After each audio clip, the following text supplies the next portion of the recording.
Welcome back to my channel. We will be doing Jack the Ripper in a series, so please, if you enjoy my channel, hit that like and subscribe for me. I am new to this, so I'm working on my voice sounding low and stopping in spots. Extensive newspaper coverage bestowed widespread and enduring international notoriety on the Ripper, and the legend solidified. A police investigation into a series of 11 brutal murders committed in Whitechapel and Spitalfields between 1888 and 1891 was unable to connect all the killings conclusively to the murders of 1888. 5 victims, Mary Ann Nichols, Annie Chapman, Elizabeth Stride, Catherine Eddowes, and Mary Jane Kelly, are known as the Canonical Five, and their murders between August 31 and November 9, 1888 are often considered the most likely to be linked. The murders were never solved, and the legends surrounding these crimes became a combination of historical research, folklore, and pseudo-history, capturing public imagination to the present day. In the mid-19th century, England experienced an influx of Irish immigrants who swelled the populations of the major cities, including the East End of London. From 1882, Jewish refugees fleeing pogroms in Tsarist Russia and other areas of Eastern Europe emigrated into the same area. The parish of Whitechapel in the East End became increasingly overcrowded, with the population increasing to approximately 80,000 inhabitants by 1888. Work and housing conditions worsened, and a significant economic underclass developed. 55% of children born in the East End died before they were 5 years old. Robbery, violence, and alcohol dependency were commonplace, and the endemic poverty drove many women to prostitution to survive on a daily basis. In October 1888, London's Metropolitan Police Service estimated that there were 62 brothels and 1,200 women working as prostitutes in Whitechapel, with approximately 8,500 people residing in the 233 common lodging houses within Whitechapel every night, with the nightly price for a single bed being 4p and the cost of sleeping upon a lean-to hangover rope stretched across the dormitory being 2p per person. The economic problems in Whitechapel were accompanied by a steady rise in social tensions. Between 1886 and 1889, frequent demonstrations led to police intervention and public unrest, such as Bloody Sunday, 1887.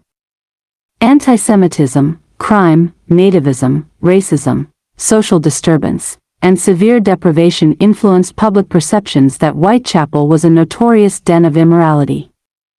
Such perceptions were strengthened in the autumn of 1888 when the series of vicious and grotesque murders attributed to Jack the Ripper received unprecedented coverage in the media. Murders, the large number of attacks against women in the East End during this time adds uncertainty to how many victims were murdered by the same individual.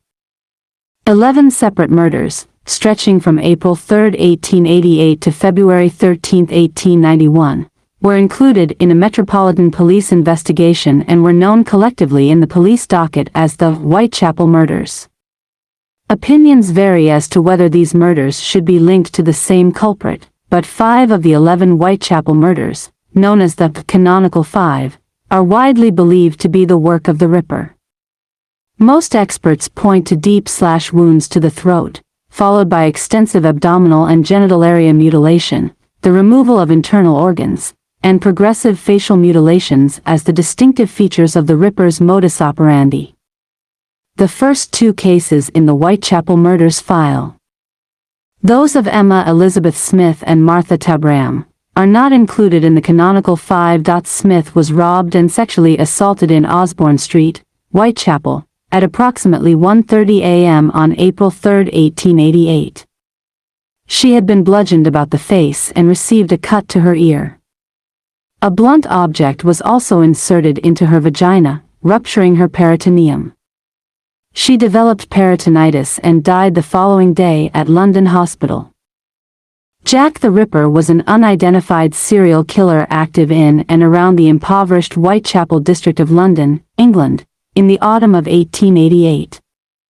In both criminal case files and the contemporaneous journalistic accounts, The killer was called the Whitechapel Murderer and Leather Apron. Attacks ascribed to Jack the Ripper typically involved female prostitutes who lived and worked in the slums of the East End of London. Their throats were cut prior to abdominal mutilations. The removal of internal organs from at least 3 of the victims led to speculation that their killer had some anatomical or surgical knowledge. Rumors that the murders were connected intensified in September and October 1888. And numerous letters were received by media outlets and Scotland Yard from individuals purporting to be the murderer. The name, Jack the Ripper, originated in the Dear Boss letter written by an individual claiming to be the murderer, which was disseminated in the press. The letter is widely believed to have been a hoax and may have been written by journalists to heighten interest in the story and increase their newspaper circulation. The From Hell letter, received by George Lusk of the Whitechapel Vigilance Committee, came with half of a preserved human kidney, purportedly taken from one of the victims. The public came increasingly to believe in the existence of a single serial killer known as Jack the Ripper. Mainly because of both the extraordinarily brutal nature of the murders and media coverage of the crimes. The same knife, each of these wounds had been inflicted in a downward thrusting manner. 1 week later, on Saturday, September 8, 1888, the body of Annie Chapman was discovered at approximately 6 a.m. near the steps to the doorway of the backyard of 29 Hanbury Street, Spitalfields. As in the case of Nichols, the throat was severed by 2 deep cuts. Her abdomen had been cut entirely open, with a section of the flesh from her stomach being placed upon her left shoulder and another section of skin and flesh, plus her small intestines, being removed and placed above her right shoulder. Chapman's autopsy also revealed that her uterus and sections of her bladder and vagina had been removed. At the inquest into Chapman's murder, Elizabeth Long described having seen Chapman standing outside 29 Hanbury Street at about 5:30 a.m. in the company of a dark-haired man wearing a brown deerstalker hat and dark overcoat, and of a shabby genteel appearance. According to this eyewitness, the man had asked Chapman the question, "Will you?" to which Chapman had replied, "Yes." Elizabeth Stride and Catherine Eddowes were both killed in the early morning hours of Sunday, September 30, 1888. Stride's body was discovered at approximately 1 a.m. in Dutfield's Yard, off Berner Street, now Henriquez Street, in Whitechapel. The cause of death was a single clear-cut incision, measuring 6 inches across her neck, which had severed her left carotid artery and her trachea before terminating beneath her right jaw. The absence of any further mutilations to her body has led to uncertainty as to whether Stride's murder was committed by the Ripper, or whether he was interrupted during the attack. Several witnesses later informed police they had seen Stride in the company of a man in or close to Berner Street on the evening of September 29 and in the early hours of September 30, but each gave differing descriptions. Some said that her companion was fair, others dark, some said that he was shabbily dressed.